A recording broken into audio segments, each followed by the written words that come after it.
Yan, hapunan namin, no? Kasi merienda namin, eh. 5 o'clock na nang... 5 o'clock na, kaya hapunan na namin to. Wow, sarap! Meron kaming imported na, chef. Akin to, mama. Oh, sa'yo yan, Ate Sam. O, kain. Init, anak ka, mainit. Oh, anak, kaya mo busin? Ha? Wow, sarap. Oh, sige, share tayo, anak. Ano tayo? Share kami ni Ay, ito, pwede na to lang dyan, kaya nabawasan. Wow, sarap. Hindi natin mamaya na. Yun na yung dadali na lang natin. Wala pang malagkit yan kasi sobrang dami daw. Hindi na magkasya. Ayan, sarap eh. Lahat tong ingredients galing ng Tanay Rizal kahapon. Ay, Tanay Rizal. Tama, Tanay nga. Sa market pala ng Tanay kami pumili.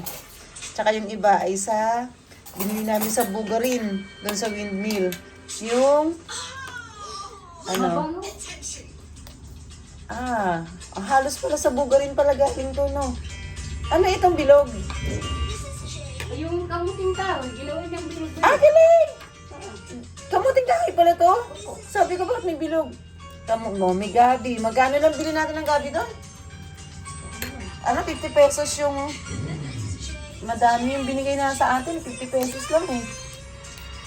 Oh, ha? Wala pa tong wala pang pangalan nito. Tawag ito, Drew, yung Hindi, yung... Wala dyan gabi. Hindi Ito, gabi. Ano ba to? Ano, gabi? Meron pala gabi. Nilagay niya gabi. Sago. Oh, masarap din kung may sago. Pero okay na to, may saba. Oh, ha? Sa Tanay Rizal galing ang saba. Oh, sarap. Let's eat, let's eat. Mabango pala, may pandan powder, ha? Mabango eh.